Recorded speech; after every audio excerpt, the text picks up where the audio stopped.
तो आइए इस पर स्वागत है। जो हमसे बोल रहा है निम्नलिखित में किस आयन का चुंबकीय आघूर्ण न्यूनतम होता है। देखो चुंबकीय आघूर्ण इनको करने का मैं सिंपल तरीका आपको बताऊंगा। जो लॉन्ग मेथड आप लोगों ने क्लास में सीखी होगी, सिंपल ट्रिक आप सीखो। चुंबकीय आघूर्ण क्या होता है, पहली बात उसका आपके पास जो फॉर्मूला होता है वो आपके पास होता है बच्चों √n × n+2। और बोर्स मैग्नेट इसकी यूनिट हुआ करती है। ये सीधा सीधा हमारे पास फॉर्मूला होता है। अब n यहाँ पे हमारे पास क्या होता है, ये क्वांटम नंबर नहीं है। n हमारे पास होता है अयुग्मित इलेक्ट्रॉन। मतलब अयुग्मित इलेक्ट्रॉन मतलब जब आपने इलेक्ट्रॉन की फिलिंग करते हैं, है ना, तो आपको जो अयुग्मित इलेक्ट्रॉन दिखते हैं उसको हम लोग n बोला करते हैं। अब अयुग्मित इलेक्ट्रॉन निकालते कैसे हैं, तो इलेक्ट्रॉनिक कन्फर्मेशन लिखे। अब देखो जो Fe का एटॉमिक नंबर 26 होता है, इसका एटॉमिक नंबर आपके पास 25 होता है, इसका एटॉमिक नंबर आपके पास क्रोमियम का 24 होता है और वेनेडियम का आपके पास 3 होता है। ये सभी 3D सीरीज के एलिमेंट है। 3D सीरीज मतलब क्या होता है, जैसे आप ये जब हम पीरियड में जाते हैं ऐसे जाया करते हैं। अगर आपके पास पीरियोडिक टेबल होगी तो आप उसको उठा के मैच करो बच्चों। देखो वर्टिकल कॉलम को हम लोग ग्रुप बोलते हैं, तो 1 2 3 4, चौथा जो आपके पास पीरियड होगा बच्चों, तो वहाँ पर आपके पास देखो स्कैंडियम, टाइटेनियम, वेनेडियम ऐसे स्टार्ट होता है। इनको हम लोग 3D सीरीज बोलते हैं, है ना। ये आप यहाँ पे ध्यान रखोगे। अब इनके लिए सिंपल सा है, आप को सिंपल ट्रिक यूज करो। देखो जैसे यहाँ पे 6 2 8 इलेक्ट्रॉन और माइनस चार्ज कर दिया करो, तो मतलब आपको यहाँ पे 3D6 मिलने वाला है। यहाँ पे 4 और 2, एटॉमिक नंबर को सम करो 6, और 6 माइनस आप 3 चार्ज है 3 कर दोगे तो आपके पास यहाँ पे बचा हमारे पास 3D3 आपको यहाँ पे मिलेगा। अब देखो जितना कम आपके पास n होगा उतना चुंबकीय आघूर्ण उसका न्यूनतम होगा। यहाँ पे 2 और 5 7, -2 करोगे तो आपको यहाँ पे 3D5 मिलेगा। और यहाँ पर 2 3 5, 5 में आप -3 करोगे तो आपके पास यहाँ पे 3D2 मिलेगा।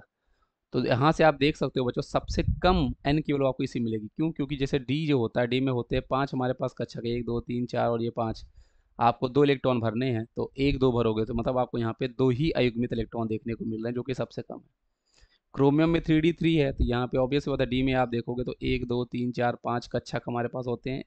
1 2 3 आप भरोगे, क्योंकि फिलिंग कैसे करते हैं अकॉर्डिंग टू हुंड रूल, पहले सभी कक्षक को एक एक इलेक्ट्रॉन दो, उसके बाद आप पेयरिंग करोगे तो ये 1 आ जाएगा। यहाँ पे 6 इलेक्ट्रॉन होगा तो आप इसकी फिलिंग करोगे तो बच्चों 1 2 ये 3 ये 4 ये 5 और ये छठवां यहाँ पर आएगा, तो इसके पास n की वैल्यू 4 है।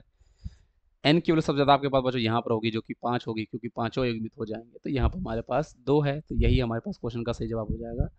न्यूनतम चुंबकीय आघूर्ण आपको बच्चों यहीं पे मिलने वाला है। तो आई होप इसमें आपको किसी भी तरह की कोई दिक्कत नहीं होगी बच्चों, आपको ये समझ में आ गया होगा और ट्रिक भी समझ में आ गया होगा।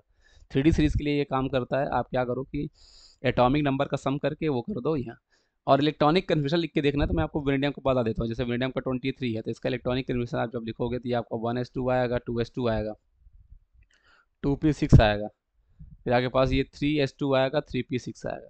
उसके बाद 4s में इलेक्ट्रॉन 2 जाएंगे और 3d3 आपके पास ऐसा आएगा। तो ये इसका इलेक्ट्रॉनिक कन्फ्यूजन होगा अकॉर्डिंग टू बाहो रूल। और जब आप इलेक्ट्रॉन को निकालते हो, देखो हम फिल करते हैं बाहो रूल से, जिसका मतलब होता है कि जिस ऑर्बिटल की एनर्जी कम होती है, जिस कक्षा की, उसमें इलेक्ट्रॉन पहले भरते हैं, जिसकी ज़्यादा होती है उसके में बाद में भरते हैं।